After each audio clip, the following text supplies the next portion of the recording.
If you're a food lover, then you need to subscribe to our channel for more amazing recipes. It's Johnny here, and St. Patrick's Day is right around the corner. You think you're ready to celebrate? You think you can handle a proper feast fit for a king?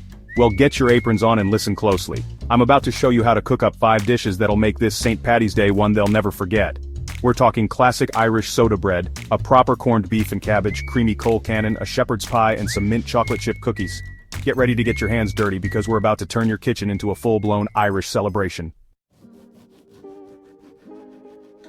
First up, we're tackling the classic Irish soda bread. This isn't some fancy delicate pastry. This is proper honest-to-goodness bread. We're going to start with 4 cups of all-purpose flour. Add in 1 teaspoon of baking soda and 1 teaspoon of salt. Mix it all together like you mean it. Get your hands in there and make sure it's combined properly. We're using 1 3/4 cups of buttermilk. Pour it in slowly, and mix it until it just comes together. You don't want to overwork the dough. Shape the dough into a round loaf and give it a good score across the top. Pop it in a preheated oven at 425 degrees Fahrenheit for about 30 minutes, or until it's golden brown and sounds hollow when you tap the bottom. Once it's done, let it cool on a wire rack. I know the smell is killing you, but trust me, it's worth the wait. Slather a thick pat of butter on top and enjoy it warm. There you have it, a foolproof Irish soda bread. Next up, we're tackling a St. Patrick's Day staple, corned beef and cabbage. Start with a 3-pound corned beef brisket. Give it a good rinse under cold water and place it in a large pot. Add enough water to cover the meat completely. Bring the whole thing to a boil over high heat, then reduce the heat to low, cover the pot, and let it simmer for about 2 hours. After 2 hours, add 1 head of quartered cabbage, 4 peeled and chunked carrots, and 4 quartered potatoes. Give it a good stir, making sure everything is submerged in the liquid, and continue to simmer for another hour, or until the vegetables are tender. Once they're cooked, remove the corned beef and vegetables from the pot, and let them rest for a few minutes. Slice the corned beef against the grain and arrange it on a platter with the vegetables. Ladle some of that delicious cooking liquid over the top. There you have it, a corned beef and cabbage that'll have you shouting Erin go bragh. Now let's move on to a side dish that's as comforting as a warm hug on a cold day, colcannon. This traditional Irish dish is basically mashed potatoes on steroids. Peel and cube 2 pounds of russet potatoes. Boil them in salted water until they're fork tender, about 15 to 20 minutes.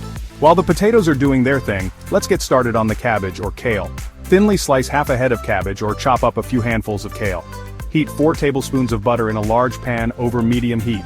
Add the cabbage or kale and sauté until it's wilted and tender, about 5 to 7 minutes. Season it generously with salt and pepper. Drain the potatoes and add them back to the pot. Add in half a cup of milk and a knob of butter. Mash them until they're smooth and creamy. Once the potatoes are mashed, gently fold in the sautéed cabbage or kale. Taste and adjust the seasoning as needed. Serve the colcannon warm alongside your corned beef and cabbage. Listen up, you lot, because we're about to tackle a dish that's hearty, flavorful, and will warm you from the inside out, shepherd's pie. This classic dish is perfect for a crowd and is guaranteed to impress even the pickiest eaters. Heat a tablespoon of oil in a large pot or Dutch oven over medium heat. Add in 1 pound of ground lamb or beef and cook until it's browned all over. Add in 1 chopped onion and 2 diced carrots to the pot. Cook for about 5 minutes or until the vegetables have softened slightly. Add in 1 cup of frozen peas, 2 cups of beef broth, and a tablespoon of tomato paste. Bring the mixture to a boil, then reduce the heat to low and simmer for about 15 minutes, or until the sauce has thickened slightly. While the sauce is simmering, peel and boil potatoes until tender. Drain them and add in butter, milk, salt, and pepper. Mash until smooth and creamy. Preheat your oven to 375 degrees Fahrenheit.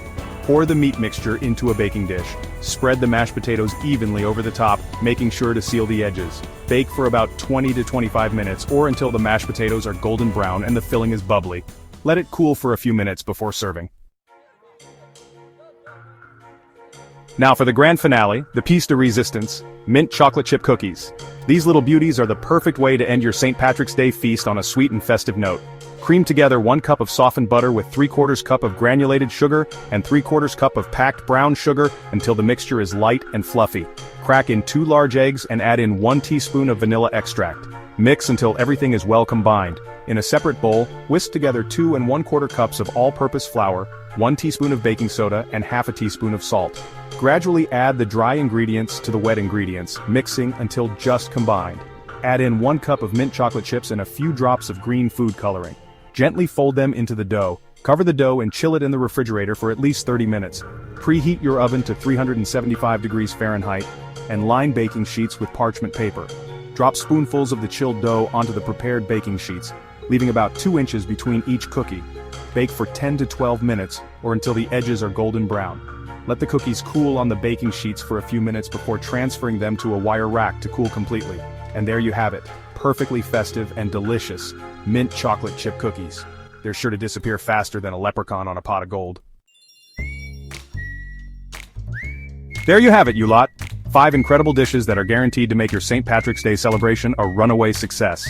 From the classic comfort of Irish soda bread and corned beef and cabbage to the hearty goodness of shepherd's pie and the sweet indulgence of mint chocolate chip cookies, you've got all your bases covered. Remember, cooking is about more than just following a recipe, it's about putting your heart and soul into it. So, gather your friends and family, pour yourself a Guinness, and let's celebrate St. Patrick's Day the right way, with good food, good company, and maybe just a little bit of mischief. Happy St. Paddy's Day.